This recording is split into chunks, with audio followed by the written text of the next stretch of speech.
Hello, ladies and gentlemen. Welcome to Tennis Weekly with Joel, Kim, and Chris. On today's US Open Round 2 catch-up, Sinner sweeps into third round, Swiatek tested in three-set win. and Jack Draper withdraws as Raducanu impresses.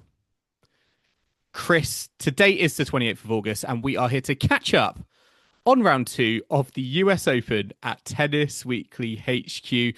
We are midway through on Thursday. The night session is still to come, but there are lots of talking points already to discuss in our round 2 catch up. Iga Swiatek has come through today in a battling 3-set win over Suzan Lamens. Naomi Osaka is also through, as is Jannik Sinner. Yesterday, Jack Draper shockingly withdrew, but is it much of a shock? We're going to be discussing that in the second half, as well as the Townsend Ostapenko beef that went down in New York City at Flushing Meadows. That was pure popcorn. Chris, we're going to be getting your views on that in the second half, as well as revealing our collector set player pick predictions. And of course, looking ahead to day 6, Raducanu versus Rybakina. Interested to get your thoughts on that. But it is the first time at the US Open we are paired together for our round by round coverage. And to celebrate, I went and got a haircut. But crucially, I did not channel what Carlos Alcaraz did. So you didn't, hand the clippers to a family member who's untrained? I thought better for it, and just like any person, went to a barber's, and asked for a haircut. I think that would be kind of the learning I think that maybe Alcaraz would take, even if you can't get your fancy Instagram barber to fly into New York. Just go down to the local one. I mean, he probably can afford a pretty fancy haircut in New York City, that's for sure. But for our listeners who aren't watching us on YouTube, there's a lot more on top for Joel than there is for Carlos. Yes. He's definitely gone for a more classic style. No buzz cuts here. No buzz cuts here. Yeah, I did get a skin fade, but yeah, a little bit on top. Definitely, listeners, if you want to have a look at my haircut and compare it to Carlos Alcaraz, watch us on YouTube. Round 2 is underway. There is action today. And Chris, at the moment, Venus Williams is on court with Leylah Fernandez in the doubles. And we also have Munar versus Diallo just starting. Now, I wanted to bring that up because I know Kim is not with us, but this was this match centered on one of her bold predictions for the tournament. It did. She really doesn't know how to do a bold prediction, does she? Because she actually predicted this would go with the seeding. She just thought it would be quite close. So we can update you as we record. I'm not sure it's going to finish as it's just starting now, but I'm sure that Kim is watching, and hopefully when Kim listens, she can relive that wonderfully unbold prediction with us. It's for me, Munar Diallo. It is giving to me Medvedev Altmaier earlier on, which went like 5 hours far deep into a fifth set. I could very easily see Munar Diallo going that way as well. But yeah, we shall see. We'll keep Kim posted. But I mean, let's dive in to what's happened already on day 5, and we're going to start with Jannik Sinner versus Alexei Popyrin, because I mean, this was a match we looked at before the tournament, thinking this is a pretty tough early on challenge for Jannik Sinner. I mean, Alexei Popyrin is a Masters champion. We thought he could push and test Sinner. Did that materialize? Absolutely not. Sinner threw in straight sets, 6-3, 6-2, 6-2. Now, if you look at that scoreline, Chris, you think, easy streak for Sinner into round 3, done and dusted. But perhaps were there any kind of worrying signs or anything that Sinner could work on despite the ease of that scoreline? Well, I mean, the big sort of hole in his game from today was his serve. He actually wasn't serving as well as he normally does. That first serve percentage was way down at 50%, which we're not really used to seeing for him. Popyrin wasn't much better on serve, 59% of first serves in. So quite often, actually, a lot of the points are being played against the second serve. And I think you're always going to run into a lot more trouble when you're facing Jannik Sinner, who is just so good on the return. And Popyrin really was punished on the second serve. So the return is working, that's for sure, but the serve wasn't quite working as he would like it. When he got it in, it was pretty solid. But in terms of the numbers, there wasn't much between them on the winner unforced error count, but Sinner definitely produced a lot more forced errors that Popyrin had to kind of suffer in that match. A lot of running about for him. The scoreline didn't really tell the story of the match. There were moments when it looked Mm. like Popyrin might get into it, but he just didn't take his chances. No, and I think certainly the Sinner first serve is going to be a shot to watch as Sinner progresses through this tournament because, I mean, we'll come on to Coco Gauff in a bit and her kind of serving challenges, but if there is maybe one thing that could be worked on, for me, it is the Sinner first serve. As you said, it is so devastating and effective when it does go in. I mean, he won 80% of points when he got the first serve in, but he was only down at 51% getting it in the first place. So I think that reliability is something he will, want to improve. It didn't matter against an opponent like Popyrin, but certainly something he's going to want to work on for the next few rounds, particularly with Denis Shapovalov, a player, an interesting matchup in round three. Definitely. He's a player with nothing to lose when he plays against Dennis. He's not really had that breakthrough back in the Slam since he started to win some titles on the tour again. Yeah. So, I mean, it'd be good to see what happens there. There was a very dramatic match point call as well, where it looked like it was out on the VAR. So there were some scenes, as we've seen many scenes already in the US Open, and we'll talk about some more in the second half. But that match will be an interesting contest. Hopefully, it will be slightly closer. I was a bit surprised, as you say, that it wasn't closer, given the fact that Popyrin did have a 1-0 head-to-head against Sinner, but maybe that's what kind of provided that extra motivation. Do you think that for Popyrin's side of things, that he didn't necessarily do himself justice this evening, or do you think it's a case that Sinner is just that cut above him? I think he always got to cut a slightly dejected figure the more the match went on, and I don't necessarily think Popyrin brought his A game. We've certainly seen him play better, and I think that's why going into the tournament, people thought that Popyrin could test Sinner, but the hard courts, the fact that this illness is well and truly behind Sinner, it feels like he's playing with a point to prove, which feels a bit of a weird situation given he's the the number one seed, given his recent record on hard courts. So perhaps there was a little bit more motivation there, and maybe he was helped by the fact that I think Popyrin sort of left a little bit more out on the tennis court than maybe he should have. But I mean, moving on, we also had a win today for Iga Swiatek over Suzan Lamens, 6-1, 4-6, 6-4.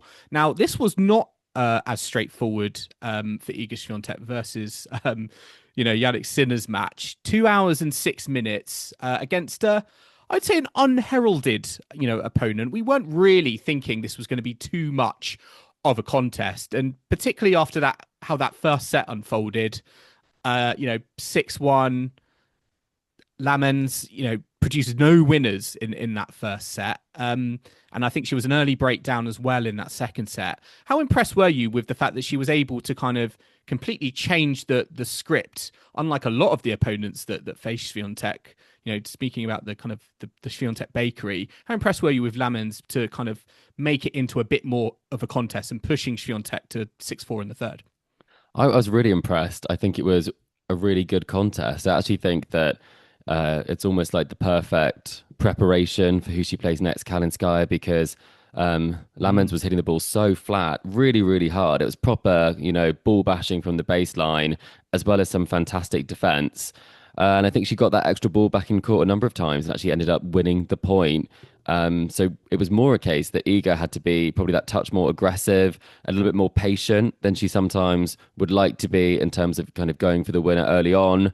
But I mean, it was a fantastic match. I really enjoyed it, but quite surprised when Iga is, a breadstick and a breakup. You don't expect it to go to 3, and you don't necessarily expect her to kind of have a break pegged back in the third set as well. And it did get pretty tight. So she'll be very pleased to get through it. But I did think about that match at Wimbledon where she lost one set, and that was in the second round. And we're in the second round, and she's lost one set here. Maybe there's some good omens there for Swiatek. I mean, as you hinted to, I loved that kind of mentality, I think, from Lamens at the start of the second set, because I think a lot of players, if they're a set and a breakdown, having hit 0 winners in that first set, I think, against someone of the caliber of Swiatek, I think you might it's very easily, I think, just mentally check out and have that match taken away from you very, very quickly. So I was impressed with how she kind of stuck to her, stuck to her guns, and really made Swiatek fight for it. So, yeah, a good performance from Lamens, but Iga Swiatek is through.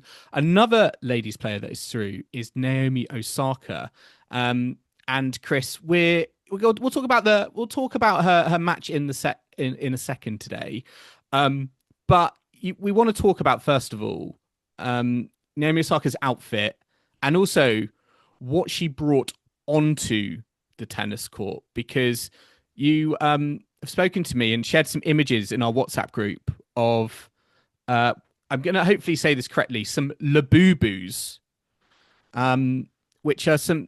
I mean, these are the latest hot accessory for top tennis players to be on a tennis court. Well, I mean, they are the latest hot trend.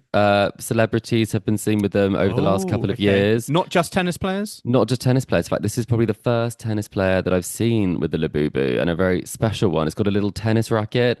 For our listeners who aren't familiar, I guess they sort of look like little sort of rabbit sort of characters with very big mouths. So I'm not sure that I can kind of describe that much better. I think they're sparkly Furbies. A sparkly Furby. That's probably more, paints more of a clear picture. Less furry. Maybe less furry than a Furby. Well, this is bedazzled. So she had this as an accessory, sort of clipped them onto certain things. And they're from kind of the designer, Karsing Lung, who is very famous for these. And they've kind of been the hardest thing to get your hands on. They're so hard to get your hands on. There's a draw in the UK where you can win a ticket to purchase them. So she definitely was showing this off because I don't think anyone else has one like this. But I was going to say she did have some fun names for them. So she's got two outfits like last year. There's a red outfit for the night session. The theme of flowers has continued throughout the year. She started that over in Australia. And that one she called Billie Jean Bling. I'm cringing already, Chris. Well, get ready because the next one is called Arthur Flash. And I think that's supposed to be around Arthur Ashe. Okay. But she was actually for some reason my mind was actually going to Arthur Feast. I was like, I also thought that as well. Not that case, but she was actually not playing on Arthur Ashe at the time. She'd actually been bumped for that one over to Armstrong. So she didn't necessarily get that one right. But I was thinking, we love this sort of thing. And I was trying to think of what would be some good Labubu player names that she could take inspiration from if it isn't Arthur Feast. Oh, you've put me on the spot here. Shall I share some terrible ones I thought of? Okay, please do. I thought of Iga Swiatek. We could do something like that because it's bedazzled, or Jacqueline Christial. You know, I'm trying. Joel. Jacqueline Christial. Okay, what about? I don't know if this works. Dazzlia Kasatkina. Oh, I quite like that one. Listeners, please come up with something better. I'm sure Kim will come up with something better. But one other thing I have to say that did kind of shock me when I was watching her match, as well as the Labubu appearance, was the fact that she actually had a hairpiece that she took off, but the camera sort of panned away. She walked out with a hairpiece in, and then suddenly it disappeared. And I thought, what on earth has happened to her hair? She just chopped it off on court. But no, it was a hairpiece. So she rested it on her bag, and it did actually look quite strange seeing like a giant hairpiece covering her Yonex bag. But either way, fashion aside, we must talk about the tennis. And I've been very impressed with the way that she's approached the slam and the discipline she's had on court, Joel, because she hasn't dropped a set. And we were thinking this could be an opportunity for her to maybe make a deep run. Are you still sticking with that? I think so. I think she looks very, very good. I mean, very easy victories. I mean, these are players that she's playing that you would expect her to come through against, but I think it's the manner of these victories. You know, I think these types of opponents, we've seen matches before where if Osaka does win, it's not been clean or it's gone to 3 sets. These have been very professional performances. 3-4 against Minnan, 3-1 against Baptiste. It feels like she is, here on business, and new coach, post Patrick era, first Grand Slam since that partnership ended. Had some good results in the lead up as well. Yeah, it feels like she's playing with a swagger, and Coco Gauff I think is next up. it actually feels like Osaka might even be going into that as a maybe on form wise as a slight favourite. Well, I mean, I've got Vekic to upset Coco Gauff in that one potentially.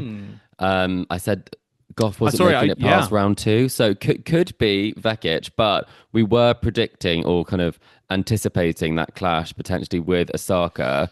Would you say though, it feels like now after Cincinnati and sort of some of the results she's put together this season, she's now 23 in the live rankings. Is Naomi Osaka back? I think you got to ask me that question in a few more rounds' If she wins time. the title, yeah. Yeah, I think it's tricky. It's similar to Emma Raducanu. I was reading some of her about some of her results after Wimbledon, and she's had a great run of form, but she's beaten players that apart from one, I think all her wins have been against players ranked lower than her.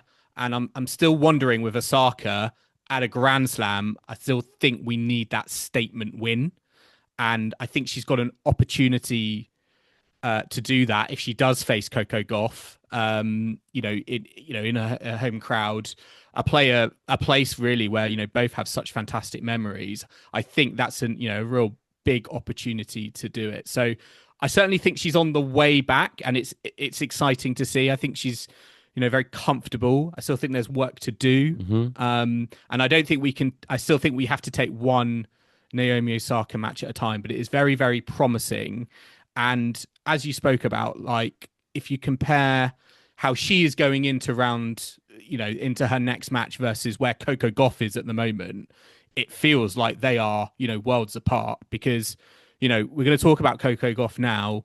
She faces Donna Vekic tonight in the night session. We didn't actually speak about her round one match against Tomljanovic because it was a round one night session being played out through whilst we were For having 3 hours as well. 3 hours, yeah. Do you know, I actually woke up the next morning to go to the gym before work. Oh, wow. Yeah, Joel, throwing that in there. Humble Listeners, Joel brag. goes to the gym. Before work at 6 a.m. And, as every tennis fan does, I did go on the live scores app and I saw the Zverev match was still going on. And I was kind of like wondering what was going on here. Something must have happened in the Gauff Tomljanovic match. I mean, 3 hours, 6-4, 6-7, 7-5. Gauff squeaking through, and a lot of talk about particularly her serve. We spoke about the biomechanics new coach coming on board from Sabalenka, who had previously worked with Sabalenka. I mean, what have you made of Coco Gauff so far in New York with that Tomljanovic result, and where does that leave her with someone as accomplished as Donna Vekic in round two? I mean, Donna Vekic loves a big match. She really does. And their head-to-head isn't necessarily that much in Gauff's favour. She did beat her at the Olympics on another big stage. Vekic got the win. So it's not like she has like a mastery over this opponent. I did always question whether bringing someone in at this late stage would actually add to her confidence. I think some of our listeners did tweet us saying, well, if you don't have confidence and then you bring someone in, there's a chance it might help. There's a chance. And I think, unfortunately, it hasn't changed the game. I didn't think it ever would change the game, but the double faults weren't as high as they were previously. Probably more concerning was how many times she was up in this match and didn't close. I mean, Iga, we talked about the fact that she was up multiple times, didn't close, so it's not unique just to Gauff, but I think it was like 4 or 5 times she really looked like she was getting close to it before she finally did, get the win. And not taking anything away from Tomljanovic, she's obviously had huge wins at the US Open, like when she took out Serena. Yeah. She also does like the big stage, but this wasn't a match of like the highest quality. There were a lot of unforced errors. And so you just have to think that she's not at the level she needs to be at. And Vekic will be a test. And certainly Naomi Osaka will be a test. So I think it's one match at a time. I think she's about winning matches and seeing if the more time she has on court, the better the serve gets, the more comfortable she gets with the work that's being done, as well as the more work she can do on the serve off court. But I'm not predicting that she's going to, walk away with the title at this point.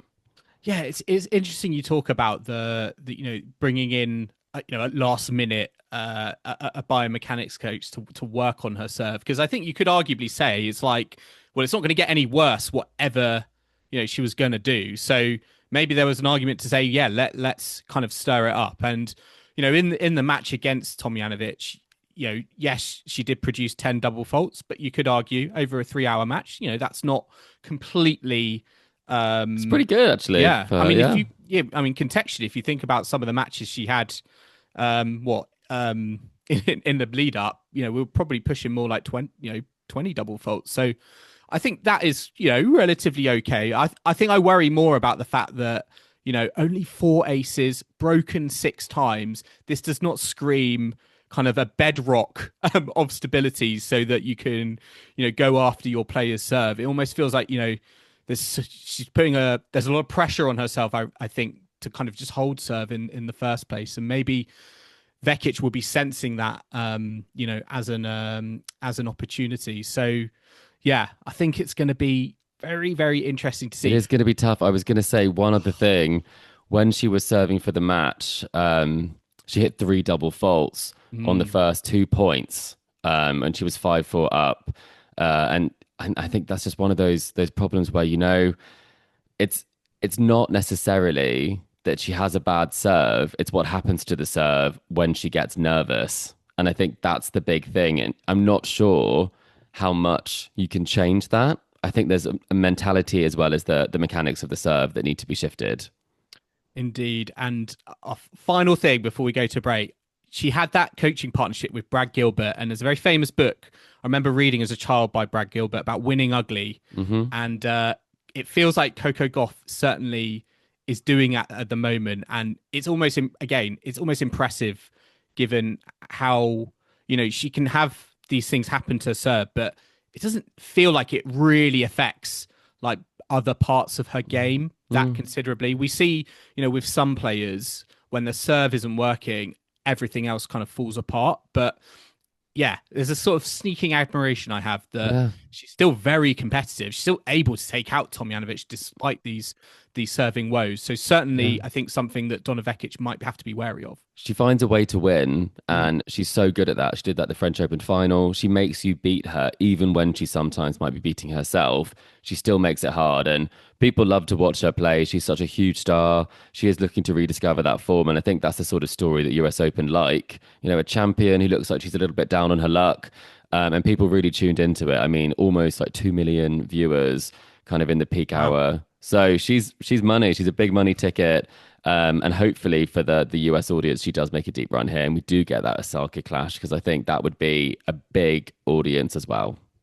Right. We're going to take a quick break now. Do join us in the second half, where we will be looking back on day 4 action, discussing Jack Draper's shock withdrawal from the tournament, Emma Raducanu rumbling through to round 3 in style, and the beef between Ostapenko and Taylor Townsend. So do not go anywhere. Welcome back to the Tennis Weekly podcast, and we're going to chat all things day 4 in the second half. Make sure to stick around, because we're going to be revealing our collector set player pick predictions as well at the end, and looking ahead to day 6. But Chris, there is only one place we can start, and it's the pistols at dawn between Jelena Ostapenko and Taylor Townsend after their match. Now, Taylor Townsend won this match 7-5, 6-1. Great win for Townsend. Doubles world number 1 through to the 3rd round, ousting the 25th seed Ostapenko. But really, the match started after the match finished, because, how do I describe it? It kicked off. It did. I mean, Ostapenko isn't necessarily famous for not making situations. Not shying away. Doesn't shy away from the moment. Doesn't really care what's going on. She's going to say what she thinks. And for some people, that's kind of admired. I think it can get you in trouble, a bit like Sabalenka, who actually had some thoughts we'll talk about in a second. But it wasn't great. She did say some comments to Taylor Townsend that I think are not at all okay, that then Taylor Townsend had announced to the entire, the crowd when she was asked about it, which I think probably the person who was interviewing her kind of set her up there.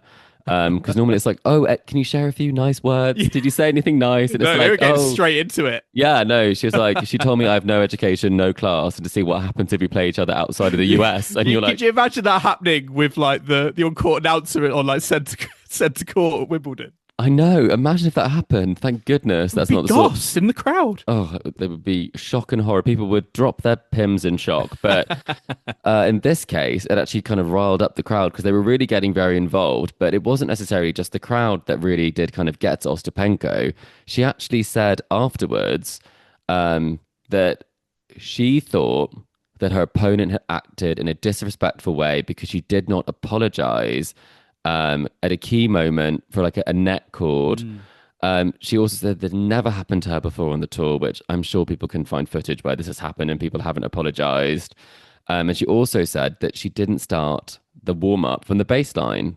A very strange thing to do, but I'm pretty sure you don't actually have to warm up your opponent thoroughly. I think that is a strange one. And then it obviously got much deeper into the fact that the comments were made public about what she said. Accusations of racism were raised. She denied any form of this. And she basically said, that the crowd and the rules were not respected. And she hasn't had that before at the US Open. She used to like playing there. But from a small country like Latvia, she doesn't have the luxury of having such a big crowd cheering for her against someone at a big tournament. So, what do you make of it?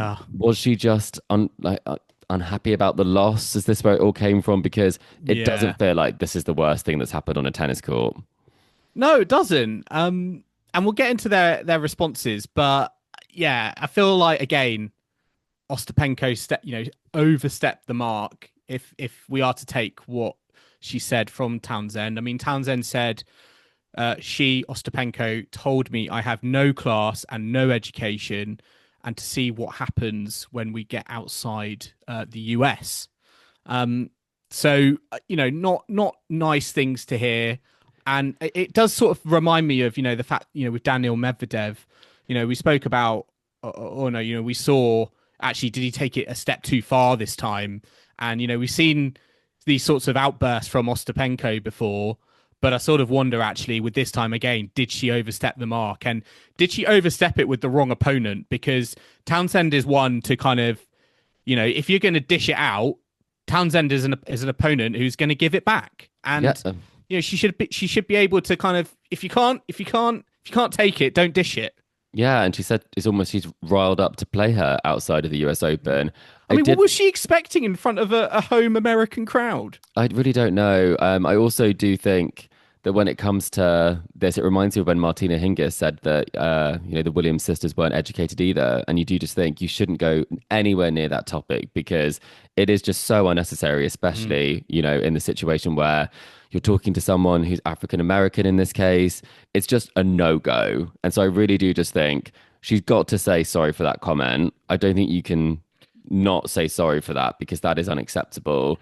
And I think you can't avoid any connotations that would be attached to that. And I think that's why there's so much outrage around this story.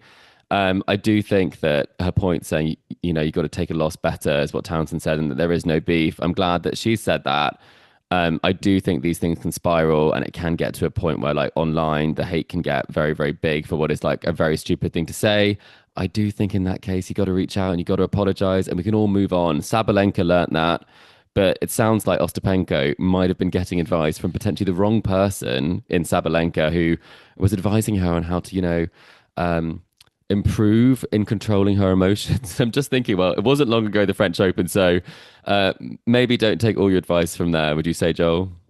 Yeah, I mean, it was interesting. Yeah, we heard that Ostapenko and Sabalenka spoke after this incident, and yeah, there was guidance and advice given to by Sabalenka, a spiritual leader when it comes to this. Yeah, I feel like Ostapenko is a free spirit. She's going to do what she's going to do, and I think that was reflected in her statement, on Instagram stories and how wordy it is and how long it is. And unapologetic. And unapologetic it is. Yeah, it doesn't feel like there's any sort of sorry or apology in there. It's just giving her version of the events. I mean, we want to keep the episode short, Chris. So I'm not going to read the whole statement. But listeners, if you want to see the whole statement, go to Jelena Ostapenko's. Well, she's deleted some of it, so you can't see it all. Oh, well, there we go. Maybe her PR team did get involved. Yeah, I mean, thank goodness you didn't call Medvedev for advice afterwards, because I'm not sure that would have gone much better. But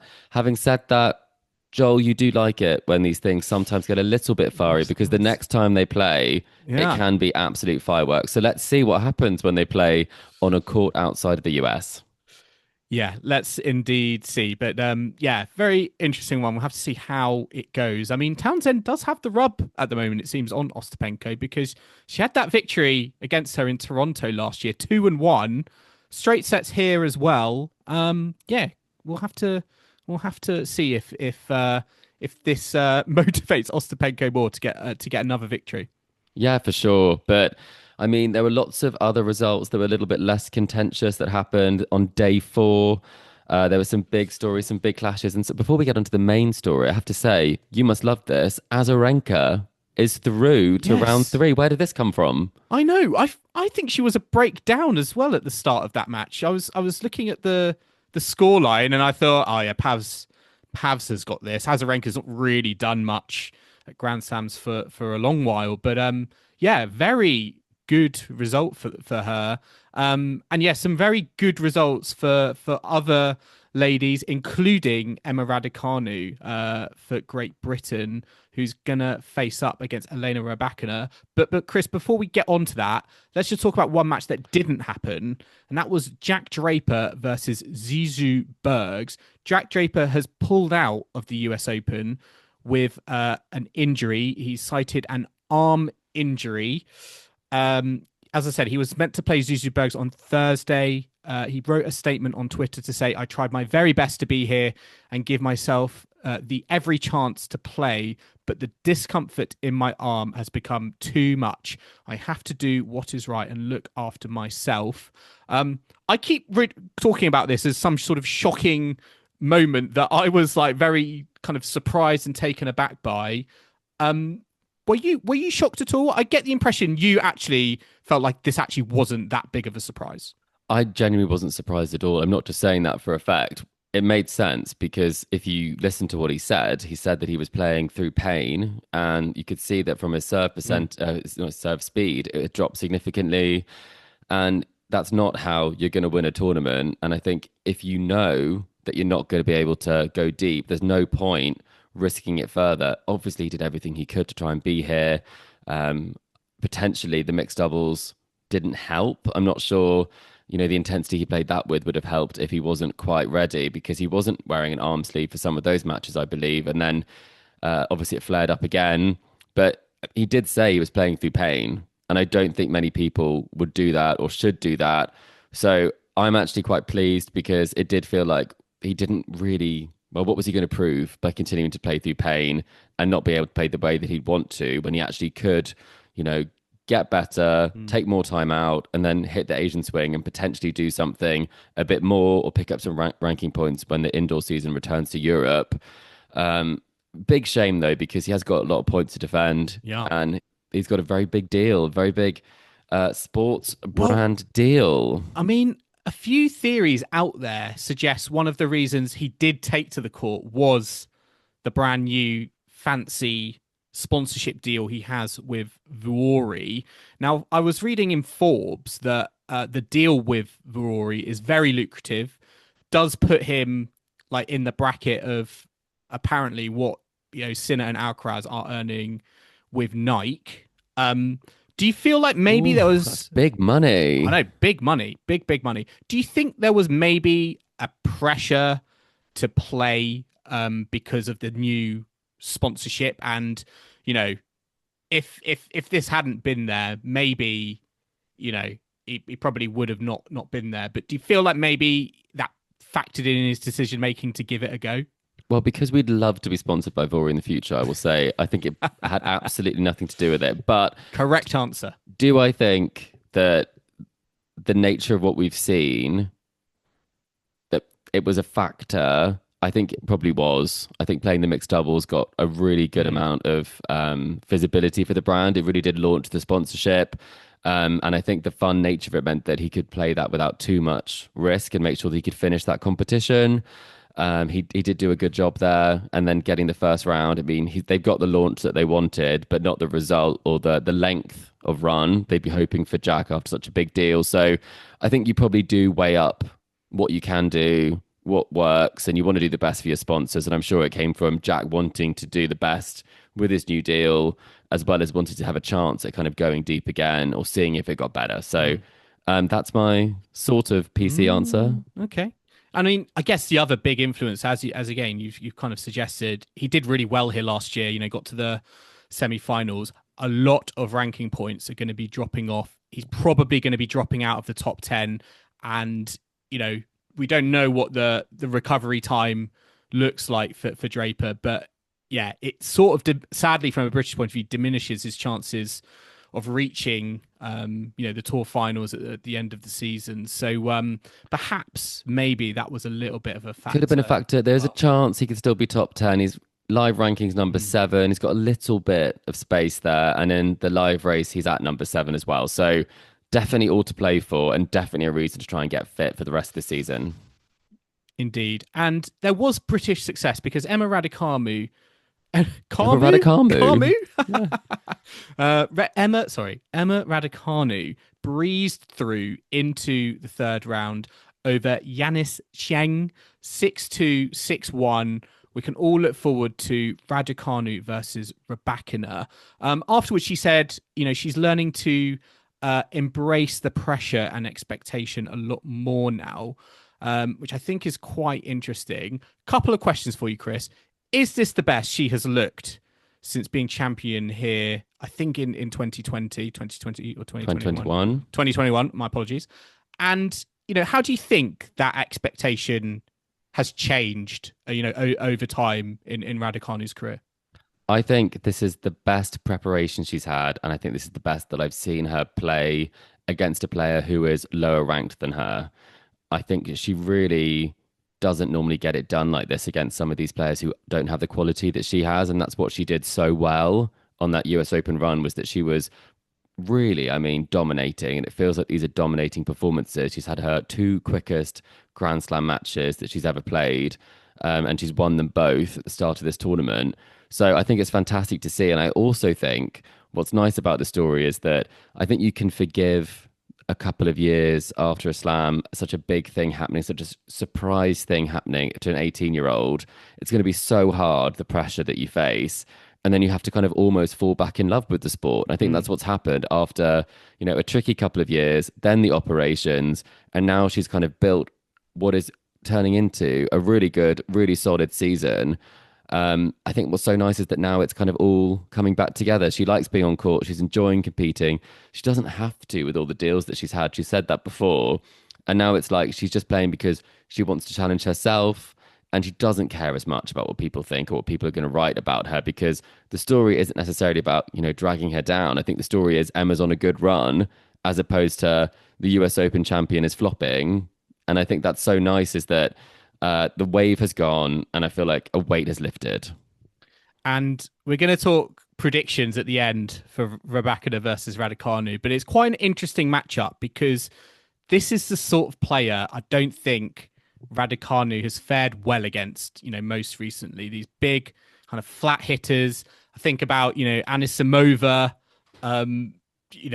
thrashing her really. Sabalenka as well. Sabalenka, yeah. Quite get it done normally, yeah. And Rybakina in their head-to-head defeated Raducanu, love and won. I remember that. That was in Sydney, wasn't it? Yeah, 2022. I mean, have these performances given you the confidence that perhaps there is more there than previously, even though majority of her wins have been against lower ranked opposition? I didn't think Rybakina was looking as good as she had looked in her last match. She's played a couple of kind of difficult sort of younger players. I think Raducanu looks really, really solid. I think her new coach, the whole setup she's got going, looks great. I think the key is getting Rybakina on the move. I think she's going to have a really good game plan because they did play doubles together. They do know each other. They know each other's game. A lot will ride on the serve, and a lot will ride on whether Rybakina is having a lights out day, because she did when they played in Sydney, and then she went on to win Wimbledon that year. So that result looked a lot better after the Wimbledon win. I think that Raducanu is going to come through this one. I think it's going to be a really Oh. good contest. But there's something about her, as you say, the swag is back, and I think that she's going to go deep. I think we're Mm. ready for Okay. Raducanu to go deep again. Okay. Am Well, I am I too optimistic, Joel? I feel like oh, you're we'll not see. agreeing. You're more optimistic than Most. than our poll on Twitter. Oh, That's all I okay. will Are the say. listeners against? The listeners are against at the Okay, I'll moment. brace myself for the I comment will section then. I will bring up what the poll is at the moment at the end when we look ahead. But we did also have British success with Cam Norrie. He's going to face Novak Djokovic in the night session. I believe in his next match Ooh. tomorrow. Djokovic kind of what came through after dropping a first set, his 81st career win at the US Open. I feel like I've just got this image etched in my brain of he had I think it was a medical timeout where he had to get a blister sorted on his Mm. foot, and there was, I mean, the camera people, they just do not care. They just want to show us gross, It's like, quite gnarly. We had that with Sinner as well, but I yes. was expecting almost his toenails to be painted with Mm, like a goat or something from Lacoste. I mm. felt like that was a missed marketing opportunity for them. But I mean, I I was mean, watching Djokovic this. first on I Ash. think he must have Do requested you think he it. requested that? Yeah. Because he spoke about in his first match the fact that he was surprised actually his physical conditioning wasn't where he thought it might be. He's not carrying any injuries, he's feeling good, but he specifically said he was a little bit worried about his physical conditioning. Yeah, do you think maybe he was like, I want the first match on because that is when it's going to be a little bit cooler? I also think it's to do with the fact that if you know you're going to be playing the late matches, I think you do want to not necessarily be in that pattern that Coco Gauff is in, where Mm, you're basically fully nocturnal. a night owl. Right, and it's not easy for the body to adjust to that. I'm sure that's not what Djokovic does because he is, so body is a temple as a vibe. So I really don't think that he's up too late normally, and he has actually had issues like at the French Open where the night scheduling has actually really caused problems for him. And we don't want to see that. We really don't, especially because of how late it can get. Mm. Zverev's match finished very late as well. So I think he does deserve to be given a bit of respect when it comes to the scheduling. I think some of the young guns should be playing the night session a bit more. I think some of the US players like Tommy Paul, who's playing it tonight, I think that's a good move because you don't want your top players to be scheduled out of it. But the physical conditioning, he was doubled over a couple of times in his first two matches from the exertion, which makes me think I think he's very transparent, but I'm not sure I would be saying this so Yeah, perhaps vocally. too transparent. Mm. Yeah, I think you don't want people to think Yeah, the longer they hang in it, they've got a yeah. chance. So Norrie will be very sort of like Mm. buoyed by these things. Like I really think there's a chance that he could do something here because if you can play for a long time, that's one thing Cam Norrie can do is he can That's make what. it Yeah. difficult and he can go for hours if need be. Yeah, indeed. I mean, they've played. This is going to be the third time they have played each other this season. They played at Roland Garros. They played in Geneva, which was very close, both obviously on clay. So yeah, we'll have to see if hard courts do make a difference. Before we look at the schedule for day six, Chris, you always record from Denmark. You're always championing the Scandi players on tour, but it's been a Nordic disaster on day Don't want to four. talk about it, Joel. Oh, so I'm sorry. We're gonna very briefly talk about Okay. it. Yeah. Casper Ruud, Holger Rune, both out in 5 sets. Um, yes. What what's going on here? I feel like we've got to a point with Rune that even going out early in a Grand Slam, it's not even actually something to write home about anymore. He hasn't made a Grand Slam quarterfinal in over 2 years. And then Casper Ruud, he won the Madrid Open earlier this year. Fantastic final against Jack Draper. Done nothing. Since. What is going on? Oh, I mean, it wasn't very good. Um, I think that is a problem for him is that he doesn't get it done now. We see him Hmm. training all the time. He's got the game. He's got the Is this physicality. rude? To be honest, I might say it's for both actually. It could Yeah. apply for both. I mean, the same scoreline.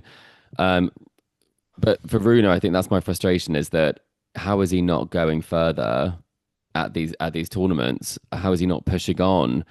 and it's kind of beyond kind of a joke now for him. It's very serious that he might not, he might be around 10 in the world, but that's not what his aspirations were. That's not what he wanted to achieve. And you could become, a bit of a Zverev where you might not ever hit the heights of what you're hoping to achieve. So I'm not saying that's happening yet. He still is very young, super talented, but he is losing to players he shouldn't be. Like Struff, he should not be losing to. And I mean, Casper, I watched that match. I was 2 sets to 1 up against pained by that. Yeah. His opponent hit 3 double faults serving it out, and Casper missed 2 second serve returns. Couldn't get it anywhere near the court. He got so tight in that match. And you just have to think, like, the mindset of these two is that they've got to try and fix it in some of these big matches, because it should not be a case they're losing to these opponents given the talent that they have. So I was gutted by these results. And I think for Rune, especially like looking forward, I think he's going to have to really think about how he builds his seasons, because he's not peaking at the right times. No, indeed. And it does feel like these players in around this sort of 10 to 20 bracket, they're not delivering at Grand Slams, because Jakub Mensik, also another young pretender, has lost early, and João Fonseca, a lot of hype around him, lost in straight sets to Thomas Makac. So I mean, Fonseca in his first Slam season, round 3, round 3, round 3, round 2 are his results. Better than Medvedev this year. Is that all we can really say, though? I mean, out of 10, how would you rate that for Fonseca? I'd probably give it a solid 7.5 to 8. I think. Really? I don't think Kim would be given that based on some of the comments you had in our WhatsApp group. I think we can make them public. We'll have to ask about that next time. But I mean, he's definitely growing as a player.